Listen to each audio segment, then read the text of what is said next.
Good morning. This is Bloomberg Daybreak Europe. I'm Tom Mackenzie in London. These are the stories that set your agenda. US futures in the green. Treasuries holding on to gains as the rotation out of big tech continues. We preview today's key reading on US inflation as investors warm to the idea of faster rate cuts from the Fed. Kamala Harris pressures Israel's prime minister to accept a ceasefire with Hamas. Meanwhile, Donald Trump says he won't debate Harris until she's confirmed as the Democrats' presidential nominee.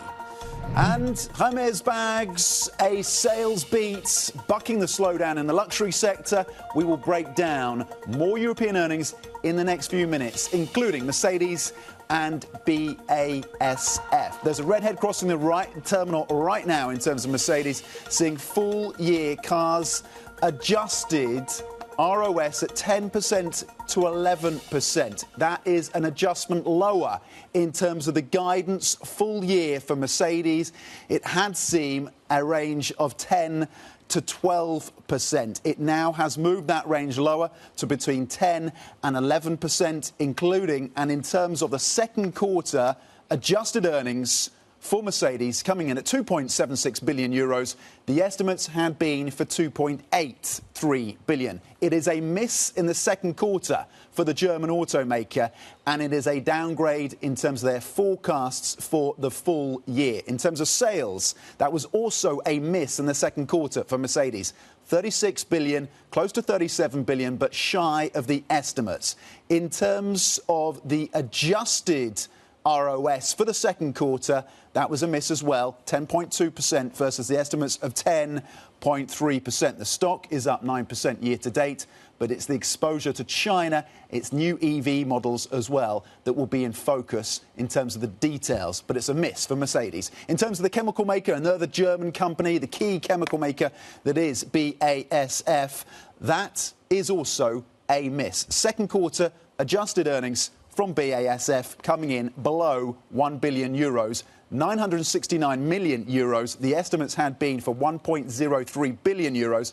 It's a miss in the second quarter for BASF. The China story also consequential for this chemicals maker. Profit falling again on lower chemical prices. The cost cutting in Europe, it says, remains on track. It sees full year adjusted earnings coming in a range of between 8 billion to 8.6 billion. The estimates had been for around 8.23 billion. And so at the top end of the range for the full year, it looks slightly more positive for BASF, but it's a miss on sales and it's a miss on earnings in the second quarter.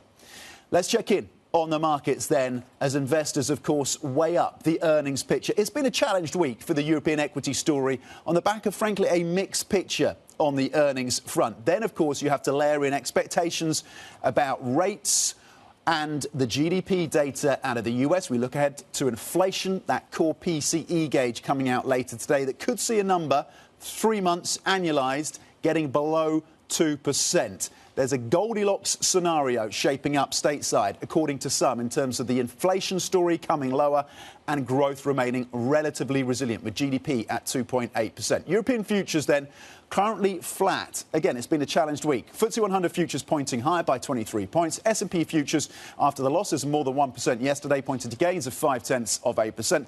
NASDAQ futures also pointing higher by around 111 points. But that rotation out of mega cap tech and into smaller cap stocks has been pronounced and continued stateside yesterday. Let's flip the board and look cross-asset then.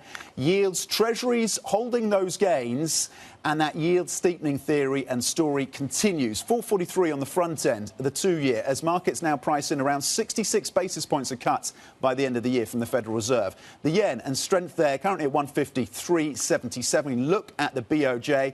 That decision next week, consequential, of course, potentially for the Japanese currency. 128 on the pound, with some Bloomberg analysis suggesting that in terms of the services components around inflation and wages, that is starting to align for the BOE to potentially cut next week. 128 on the pound. Brent 82.52, up 0.2%. Let's cross over to Singapore right now, where Avril Hong is standing by with a check on the Asian markets. Avril.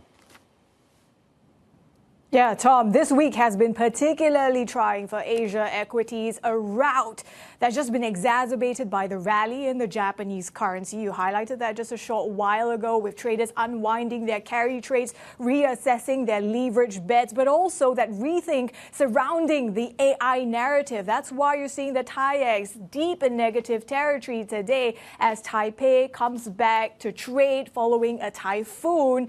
But the firmness we're seeing in the Nikkei follows a lot of bleeding yesterday, and I think a bit of cautious optimism creeping back into risky assets. Chinese equities still looking negative, and this is despite the PBOC already easing this week, and that easing is something that's prompting the rally to continue in Chinese bonds. The yield on the 10-year today hitting fresh record lows. Let's flip the board and talk you through what we're seeing in FX, because as the yen earlier overnight actually moved off the 152 level. This was following that faster than expected US Q2 GDP print. But today we also got Tokyo CPI, the core print, quicken, putting the BOJ rate hike on that table. And we're seeing that strength still coming true. But the unwinding of the carry trade is also something that has helped in a way the Chinese renminbi. Despite this might not last, given how the fundamentals are not in the yuan's favor. Worth highlighting still, though, as our MLive contributors have been pointing out, that today the yuan fix was strong at below 713. So this could suggest that the PBOC doesn't see dollar weakness as a temporary factor. It could also be expecting a dovish outlook from the Fed next week. Let's flip the board again, because keep in mind that the yen is a source of leverage. That's something that's been funding the rally in tech. So I wanted to highlight this chart, which shows you the 14-week correlation between the Nasdaq and dollar yen. It's turned positive. And the number of times it's happened in the past decade usually denoted pressure on tech stocks. So keep that in mind as we see the strength in the yen today. Tom. That's a really interesting gauge. Avril Hong with a check on the Asian markets. Thank you very much indeed, and happy Friday. Right, the Fed's preferred inflation gauge out later with a headline year-over-year figure expected to drop from 2.6% to 2.4%. Let's bring in Bloomberg MLive strategist Mark Cranfield. Mark, what are you and the team and investors going to be scrutinising when it comes to this inflation data later? Well, probably the household finances part of it is going to be the most interesting, because although the numbers on the headlines are probably not going to justify the Fed to surprise us in July. It looks as though it's too late for that, particularly when you take into account the GDP data, which was strong enough really to say that the American economy is doing quite nicely. But clearly, consumers are starting to hurt. The large amounts of savings they had built up during the pandemic period has mostly gone now. And the US employment situation is beginning to deteriorate slightly. So you put that together, and for a lot of Americans, life is a bit more tough than it was. The Fed will be aware of that. So what it probably does do, it means that when they meet next week, they can tee up a pretty dovish outlook. That means that for September, yes, very good chance they go in September.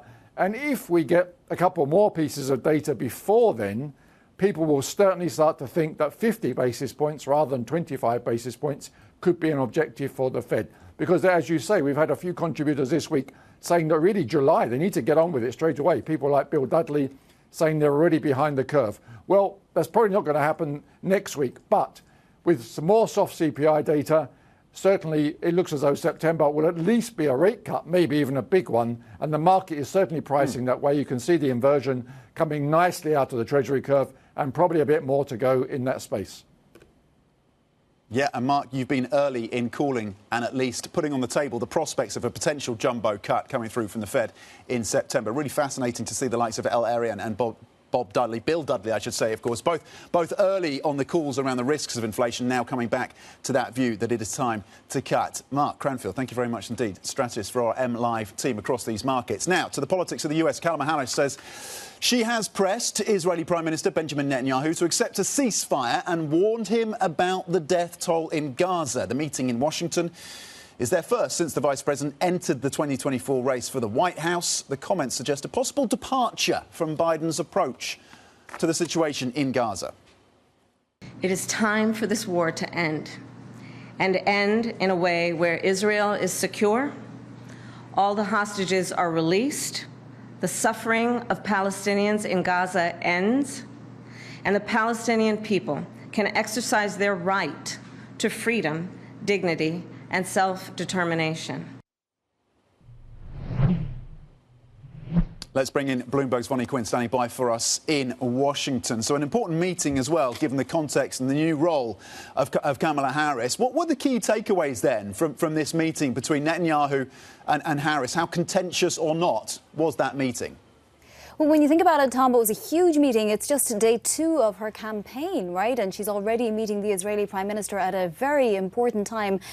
And President Biden does want to get some kind of ceasefire while he's still in office. That gives him 6 more months. He keeps saying it's imminent. Benjamin Netanyahu not giving any ground on deciding to continue this war until Hamas is defeated. And bear in mind, none of the 3, so Biden, Harris and Trump, none of them are actually looking for Israel to give up its goal of eliminating Hamas. But there are sort of shades of grey in between, right? And you definitely saw Kamala Harris signalling an alternate approach to President Biden if she were to become the inhabitant of the Oval Office. Now, optics and what she actually does in the Oval Office, they can be 2 different things. But for right now, she definitely wants to signal a harder line. Bear in mind, she has a political incentive to do this too, perhaps even an imperative, because Joe Biden had alienated demographics in the United States. It's fair to say that we all saw those university sit-ins and police even being brought in some instances to break up some of those protests. She spoke directly to protesters today. Obviously, there were protesters in D.C. all week. She said to them, "I see you and I hear you." This is very important for Muslim Americans and for certain segments of the youth vote as well. So Kamala Harris very much taking a different line, at least in public, and a very public meeting to have on just day 2, as I say, of her campaigning. Of course, Benjamin Netanyahu has nothing to lose. He can continue to curry favour with United States leaders, past, present and future. He would much rather have the United States on his side in this war, but it doesn't sway his goals, the outcomes that he wants to achieve. Yeah, the shades of grey then being found in the complexities, of course, of Gaza and Israel's conflict there. When it comes to the debate question between presidential nominee Trump and Harris, where do we stand on this? Are we getting the sense that maybe Trump is running a little scared at this point? Kamala Harris earlier on with reporters on Thursday used the word backpedaling, and I'm smiling because it really is a cat and mouse game, right?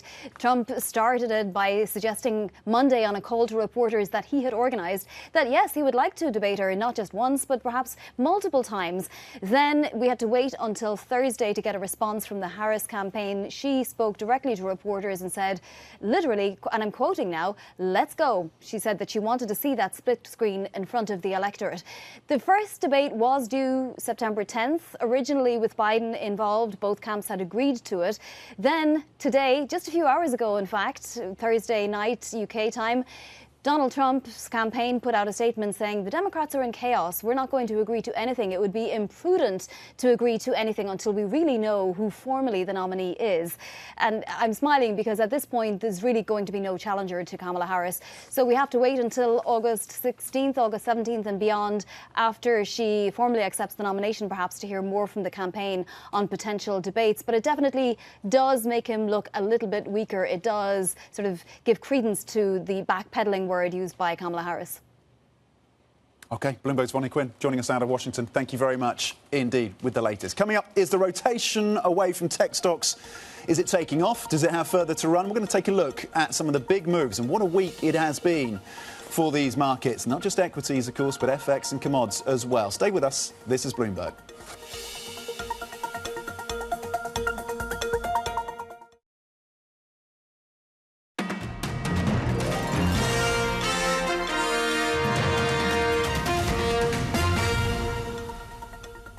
Welcome back to Bloomberg Daybreak Europe. Happy Friday, everyone. Now, is the rotation away from tech gathering steam? The Nasdaq 100 down more than 6.5% just in the past 10 sessions as investors sell big tech stocks. Not quite in correction territory, but not far off either. And the Russell 2000, meanwhile, has rallied about 10% in the last 2 weeks, close to 10% for the small caps. Let's get the view then of Tatjana Greil Castro, co-head of public markets at Muzinich Co. Tatjana, good morning.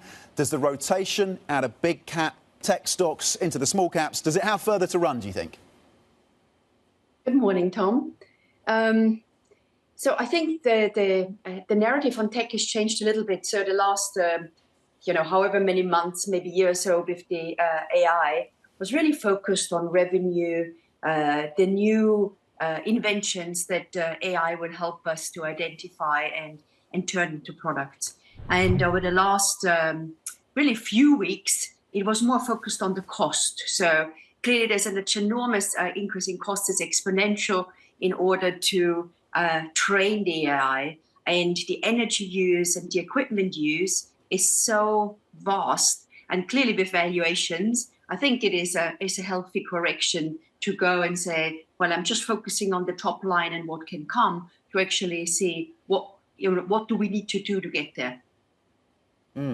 Okay, so it's a healthy correction at this point, it is your take. Would you be funding a move into small caps, though, by selling down some of this tech?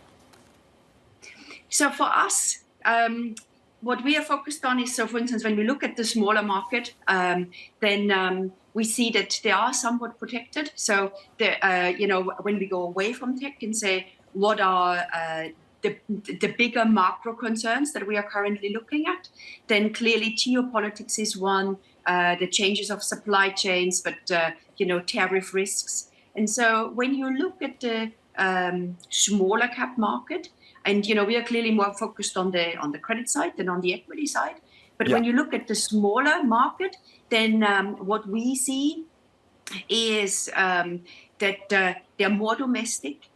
So they have a less complex supply chain. And we have seen some of the earnings misses that we have seen was due to complex supply chains. But also, then depending on clearly if they're US-based or European-based, they're less reliant on China, either because, again, the supply chain, but also because they're less dependent on the demand from China. And so you can see that now clearly, luxury goods are suffering because the Chinese consumer is less inclined to part with their cash. But also when you look at economies that are very exposed to China, for instance, Germany is also suffering. So you can see that sort of on all sorts of ranges. And when we look at the resilience of those sectors, then definitely that is a theme that is shifting, and smaller companies can be more domestically oriented, especially in the US. It's a very domestic market. So I think all those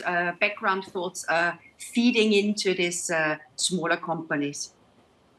So Tatjana, let's get your view on the earnings picture that you've seen out of Europe with that lens on credit then. And you talk about China. Goldman Sachs came out with a piece earlier this week saying you should be selling down European companies that get most of their revenues from China. Talk to us about the credit pressure on some of these companies with that China exposure. Is that something that we should be gearing up for?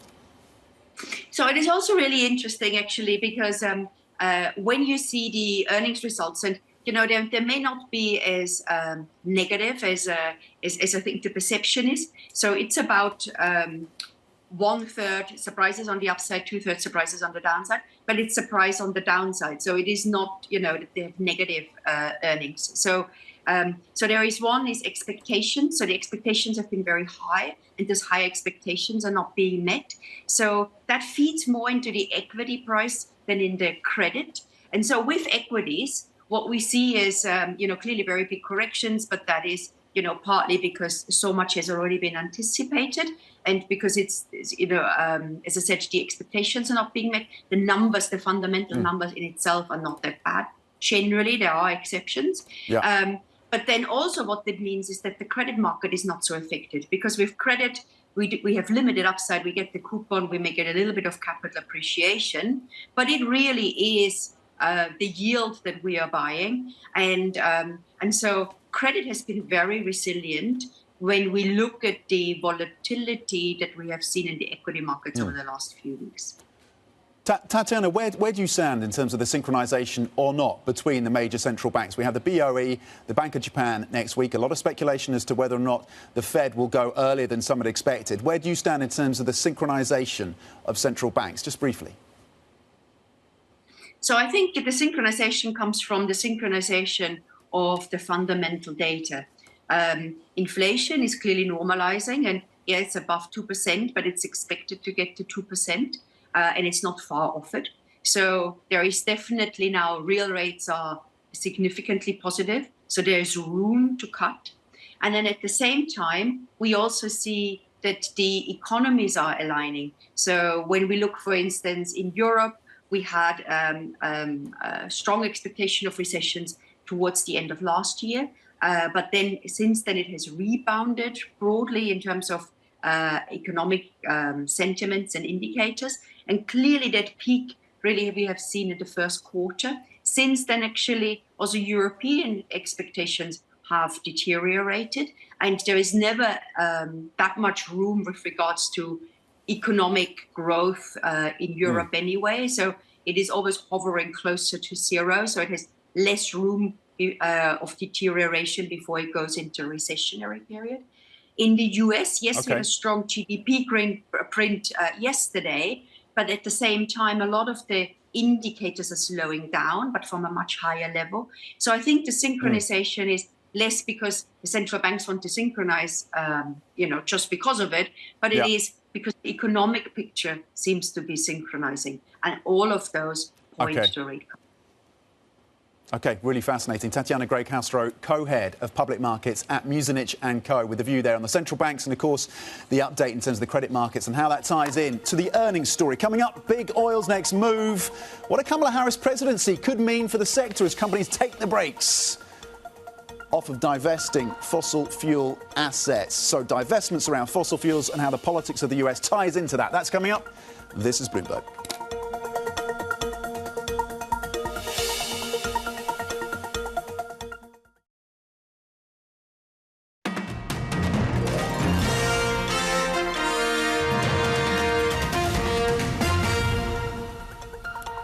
Welcome back. Here's a question for you then. What would a Kamala Harris presidency mean for the energy industry, particularly as big oil has been tapping the brakes on divesting fossil fuel assets? Well, hopefully with some answers. Let's bring in Lucy Hong then, head of Bloomberg NEF's downstream oil and chemicals team. Lucy, thanks for joining us this morning. The climate challenge clearly has not gone away. It's getting worse, in fact. So what is behind the decision by big oil companies to hold on to more of their assets? Yes, Tom. Divestment activity from big oil actually has decreased for the past 2 years, and actually by quite a lot. Among the 9 international oil companies we analyzed, they sold almost $22 billion of asset last year, down 15% from 2022's level. I believe what's driving the decline in divestment is the high commodity prices we've seen over the past 2 years, which actually makes it more appealing to keep producing oil and gas for now, rather than reorienting their portfolios. Really interesting. What would a Harris win then? And it's all very potential. What a potential Harris win mean for this energy transition, this energy sector? Well, Harris is seen as a tougher supporter for a climate-related agenda. So if Harris wins, there is likely to be a continuity of Biden administration's energy policy, which means that there will be more stringent scrutiny on oil and gas industry's production, as well as a continuous policy support for energy transition within U.S. So this will, in the long term, hurt the U.S. oil production on the federal territory, which currently accounts for about a quarter of U.S. oil production. Meanwhile, a continuous policy support for energy transition would definitely accelerate U.S. oil companies' investment in energy transition, because policy has played a key role in the recent acceleration of U.S. oil companies' investment in energy transition. Trump, on the other hand, has more favorable policy for you. Thank you. Yeah. Lucy, we've run short of time, but that's really great analysis on a sector that could be impacted by the changing politics of the US. Lucy Hong, head of Bloomberg NEF's downstream oil and chemicals team, thank you. If you'd like to hear more from the team over at BNEF, just go to the podcast or onto the terminal, of course. There's plenty more, including a deep dive on luxury. This is Bloomberg.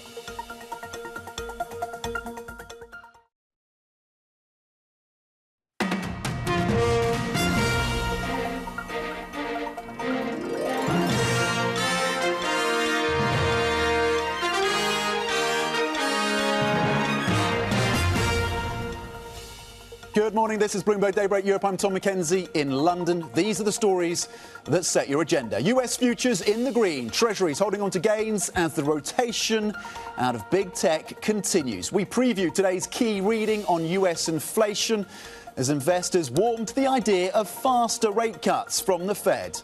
Kamala Harris pressures Israel's prime minister to accept a ceasefire with Hamas. Meanwhile, Donald Trump says he won't debate Harris until she's confirmed as the Democrats' presidential nominee.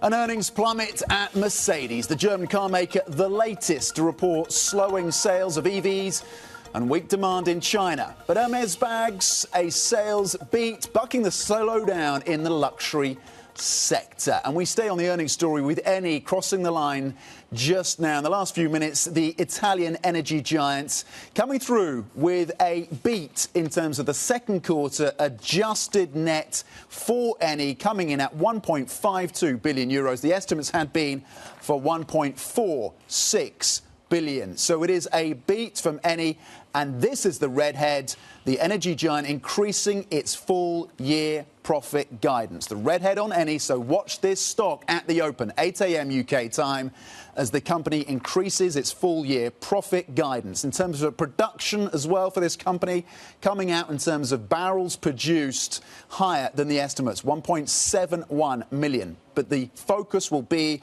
on the razor guidance in terms of the full year profit for this company. We'll get you more details for that. And of course, that should be one of your stocks to watch this morning on another busy day, of course, for earnings. Let's get to the broader market picture as we weave in the earnings story, of course, from the corporates coming through from Europe and the US, but also expectations that maybe the Fed is getting closer to a rate cut, if not in July, then potentially in September. Certainly markets are fully pricing in September with 60 basis points plus, more than 60 basis points priced in by the end of this year.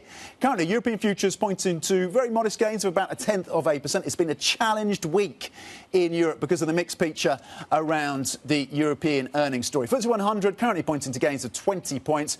S&P futures, after the losses of more than 1% yesterday, looking to make up some of that loss, pointing higher by 0.5%. Is there some dip buying coming back now after that pretty aggressive rotation out of big tech names? Currently, Nasdaq futures also pointing higher by 118 points. Let's flip the board and look cross-asset. Those treasury gains have held, as we can see in the session. 443 on the front end of the 2-year, so investors moving into the front end. They have been over the last week or so to try and cap and take into account those higher yields before the cuts come through from the Fed, the expected cuts. 153 on the Japanese yen. Further strength for that currency looking ahead to the BOJ decision next week, up 0.2%. The pound in focus for us today as well as we lead up to the BOE decision on August the 1st.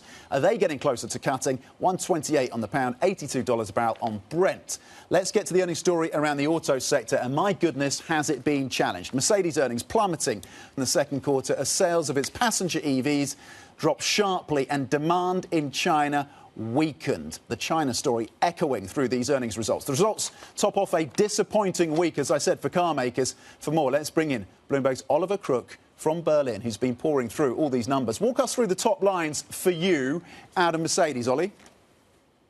Yeah, Tom. So we got the sort of pre-release in terms of the volumes and the sales figures from Mercedes a little bit earlier in the week last week, and as they tend to release. But what we really look for in Mercedes is because they're not really playing the volume play; they're trying to play the higher margin play, and so to see whether that trade really stuck around. So their sales volumes were down 6%, but what did sort of maintain was the return on sales about 10.2%. That was more or less in line with what had been expected from the market. When you look though, quarter on quarter, year on year on the quarter, revenue down 4%, EBIT down 19%, net profit down 16%. These are not good numbers, Tom, but we should say those were all actually beats from what the market was anticipating. So analysts really had a very sort of low expectation in terms of the outlook because we got that as well. They confirmed their guidance. They adjusted their return on sales down a little bit. Initially, they were hoping for 10 to 12% on that margin. They've reduced that down to 10 to 11%. They are citing, however, Tom, you will not be shocked to hear uncertainty in geopolitics, in trade. Obviously, a Trump presidency would have huge implications for the auto sector. They still have a very cautious view over on China, fierce competition there. They're really focused on holding on to the top end of that market where there isn't as much competition in China, seeing things pick up a bit in Europe and the United States. But as we should say, Tom, we really need to watch the market open, for the market has been very unforgiving of earnings this week from the auto sector. Yeah, and it's telling, isn't it? Because this is a broad sweep across different parts of the auto sector. Stellantis with the mass market models, more of those at least, and Mercedes at the higher end. What a big week for the auto story then, and the China story echoing and rippling through these earnings. What kind of stands out to you as you look back on that week, Ollie?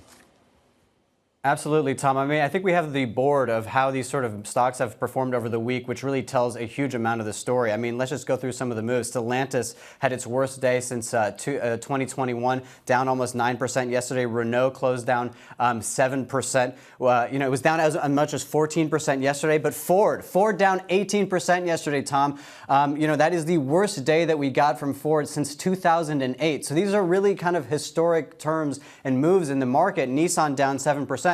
So again, this is not just the United States, this is not just Europe, this is not just Asia, this is across the auto industry. There are some idiosyncratic stories, whether it's at Stellantis with net income down by about a half, Renault net income down by about a third, Porsche, Audi, Nissan all cutting their outlets, and of course Ford with those warranty issues.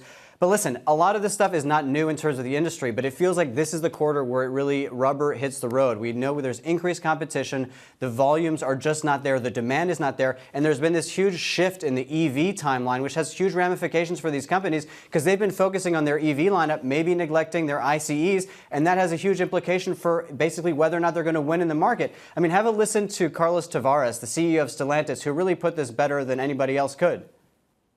The automakers are under pressure. The auto industry is in a turmoil. It is true that the transition that we are going through is immensely challenging, and this is a bump. There will be other bumps. This will last for a few years. This is not a short-term turmoil. And he was asked about whether or not he might have to get rid of some of his brands. He says there is no taboos around that. There is just a huge amount of a crowded market here, a lot of brands, a lot of companies, and the demand, Tom, is just not there. Yeah, look, the Stellantis CEO was really frank about this, wasn't he? This is going to last a period of time, a number of years, he said. Wow. And Ford getting absolutely, as you said, getting absolutely crushed in the US session yesterday, expanding, of course, and spreading from Europe to the US. Oliver Crook, thank you very much indeed with the latest on the auto industry and the earnings there and what has been a momentous week for that industry. Luxury as well has been front and centre for us, but arguably Hermes bucking the trend, reporting a sales jump in the second quarter with all regions except China. Once again, China back in these numbers, seeing double-digit growth. The Birkin bag maker is weathering the luxury demand slowing better than its peers, thanks to its reliance on the wealthiest clients. Let's get more from Bloomberg's Angelina Resquit, who joins us, our EU luxury correspondent in Paris. Angelina, thanks so much for taking the time and joining us on the details around Hermes. Outperforming its rivals, what is it doing well? What is Hermes doing that the other luxury makers are not? Hi, Tom. Yes, indeed. So Hermes basically caters to the most resilient customer base, the really ultra high net worth individuals. So these clients typically they don't cut back on spending when inflation hits, compared to other brands. So basically, the bright spots, overall in the second quarter they grew double digits. And most importantly, in their two biggest units, leather goods and ready-to-wear, they grew double digits. But there were pockets of weakness. Notably, Axel Dumas, the executive chairman, mentioned the aspirational customers are cutting back on the product category, for instance, of silk scarves.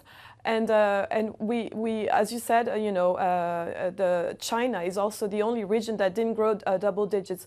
But overall, it was pretty positive. And also, he said that Hermes wasn't noticing any change in demand trends in the early, so far early this quarter. OK, we're talking to you about luxury, of course. You are sitting there in Paris at the start of the Olympic Games in the next few hours, officially, Angelina. Was that a question to the CEO? How are these luxury brands thinking about the impact of the Games on demand? Yes, indeed, Tom. So obviously Paris is a very important shopping destination.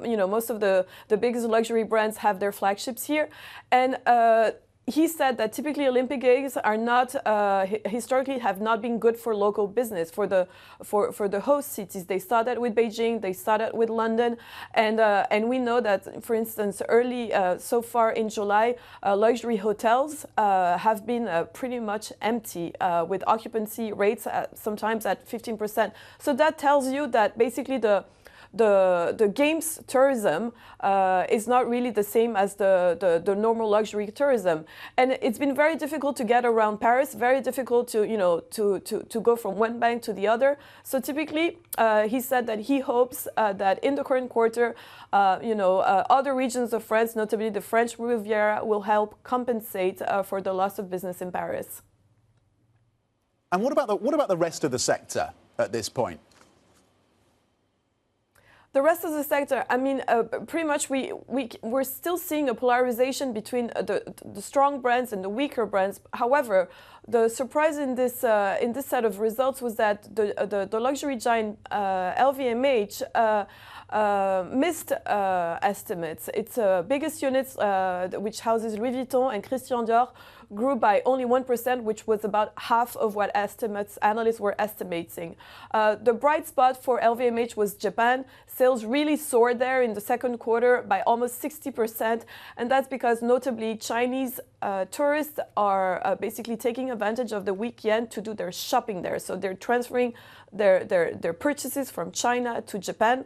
And the rest of the sector, I mean, Gucci is still in turnaround phase, profit warning, Burberry turnaround phase, profit warning, but also they got rid of the CEO. So difficult. Yeah.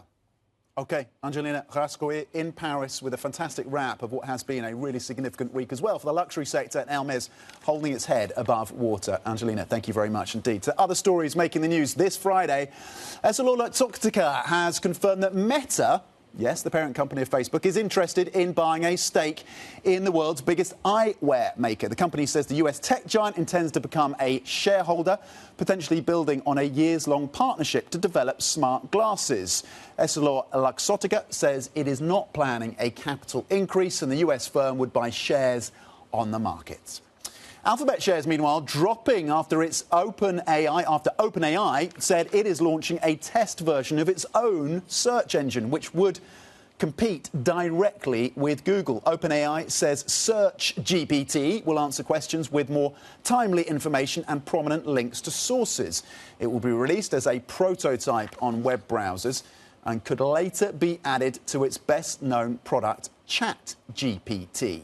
And staying on the generative AI theme, reporting from the Financial Times that JP Morgan has started rolling out a generative AI product, telling employees that it can do the work of a research analyst. The product is a large language model. It's called LLM Suite, and it gives employees of its asset and wealth management division access to the large language model and will help them with writing, idea generation and summarizing documents. This, according to reporting from the Financial Times, can do the work of an analyst. The question, of course, for some in that industry will be to what extent this could replace jobs as well in the future. Now, Apple has dropped out of the top 5 smartphone makers in China for the first time in 4 years. According to market tracker IDC, iPhone shipments slid 3.1% in the June quarter. That's compared with an 11% year-on-year rise among Android-powered competitors like Huawei. The iPhone has struggled to sustain its usual popularity in China this year, with retailers and Apple itself resorting to deep discounts. Coming up, it is a big day for France, of course, with the Olympic opening ceremony tonight. We are live in Paris with the latest.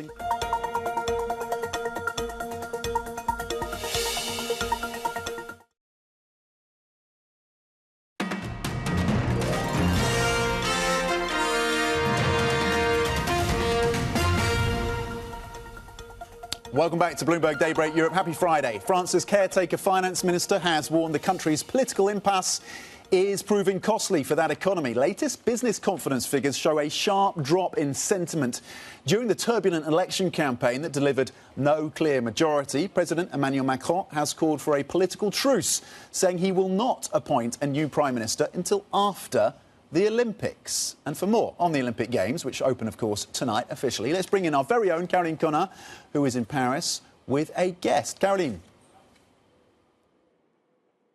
And I'm joined by another amazing guest. She's Gabriela Ramos from UNESCO to talk about gender diversity in sports. You have amazing research, I gotta say. Your UNESCO research shows that female athletes, for example, only receive about 5.4% of all sports coverage. Why that? Can the Olympics change that? Well, first and foremost, it's great that Paris 24 has half and half participation of women because you cannot be what you cannot see. And the media is so important. But the media is just one of the elements that are showing the pervasive nature of gender inequalities in the world of sports. That has to do with media, but has also to do with lack of representation of women in the top position levels in the federations, lack of women coaches. 30% of sport women high-performing athletes have chances to get a sponsor, while men has only 100%. So I feel it's pervasive, and it has to do with the whole structure. So we need to tackle many issues. But yes, media is more visible, and it's just referring to all these elements that bring women behind in the sports world. There's also the big issue about pay gap. According to UNESCO, there's an 82% pay gap between the highest paid male athletes and the highest paid female athletes. You have another number saying there is absolutely no woman, zero, in the Forbes list of 50 highest paid athletes in 2024. How can we reverse that? Well, it's like any other sector. You need affirmative action. You need to make sure that first you legislate, because you cannot have different payment for same effort. Second, you need to look at the structure of incentives, why these things happen, and why are men bound to receive higher pay for something that is exactly the same. And then you need to ensure that the economic ecosystem that supports the sports angle is aware of all these issues. And I feel that it's just a matter of, like the Nordics, they have legislated for equal pay in all the sectors. I would say let's just do the same. So does that mean that we have not legislative enough, for example, in France, in the rest of Europe? Or are we behind compared to the United States or compared to other parts of the world? No, I feel that the sports ecosystem is bounded and filled with all these gaps that need to be addressed. Because if you look at the French legislation for gender equality in pay, is super strict in terms of the companies, in terms of the indicators, in terms of transparency. We need transparency, we need data. At UNESCO, we're launching a game plan for all these issues because you don't even have the data. You need to see with very transparent elements how the companies are deciding where to pay and how these accumulate. As I said, if you don't have a sponsorship, how are you going to be competing in terms of the access to the financial support that you need? So it's the whole system that needs to be reviewed, but of course it starts with having the data, having the elements, and having the tools to change these very pervasive incentives. I got to say, you have a lot of data already. One other piece of data that I want to bring is that you mentioned 80% of female 500 executive report playing some kind of competitive sports when they were younger. So I was actually asking that question to a lot of the women executives I had yesterday on Bloomberg TV. So how important is it to play sports when you're young, to play sports at competition level, to empower girls, to empower women, to encourage them to become a female leader when they grow up? I can tell you a lot of stories, Caroline, that is amazing because this is the reality. Sports is the most empowering tool for women. But the problem is that even at the school level, 50% of women drop out from practicing sports in high school. Therefore, is this a very strange situation in which you know that sports can bring you to the highest performing, to get self-confidence, to ensure when you see these athletes in the Olympics. You don't see if it's a woman or man. You see a fantastic human being just taken to the limits in terms of their performance. So it's really something that it's a lever for empowering women. But at the end, also the access to coaching, the access to infrastructure, the access to female role models. I think these are all the elements that we need to push for delivering on this. And yes, high-performing women probably are sportive.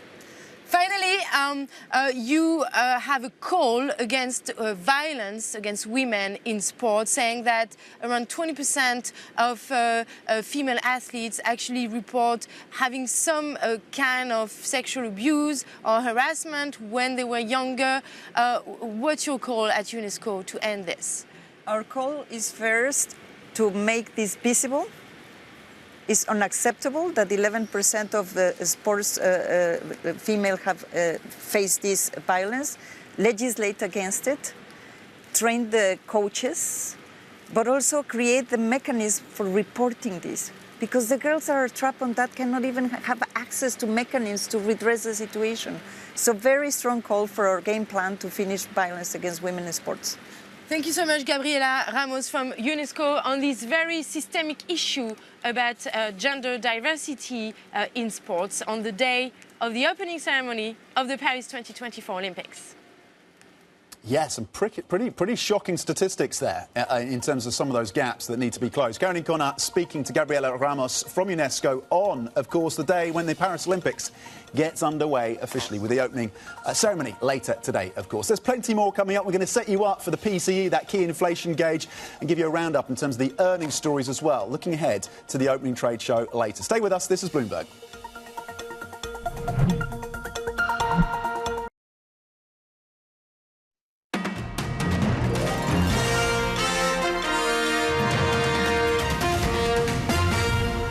I think rate cuts are definitely coming. I just think that at this point, there's not a really strong case for waiting. If the Fed doesn't cut in July and waits till September, it's not going to have a huge effect on the economy's trajectory, except the fact that when the unemployment rate starts to deteriorate, it seems to be a reinforcing negative feedback loop.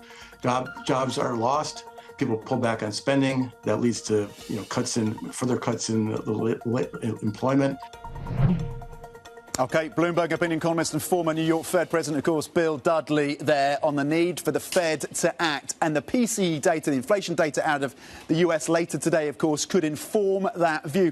And it's been a key factor as to why you've seen this aggressive rotation into small caps. And this terminal shows you what's been going on in terms of the outperformance of the Russell 2000 over 3 weeks, the biggest outperformance since 2000. This month alone, you've seen gains of almost 10% for the small caps. Part of that on expectations that lower rates will disproportionately benefit those smaller and mid-sized companies. The S&P, meanwhile, down around 5% in the similar time frame. So that rotation story and that rotation theme is now front and centre for investors, and the inflation story of today could push that forward again and give that further legs. The opening trade is up next with a focus on the earnings from NatWest and Man Group. Stay with us.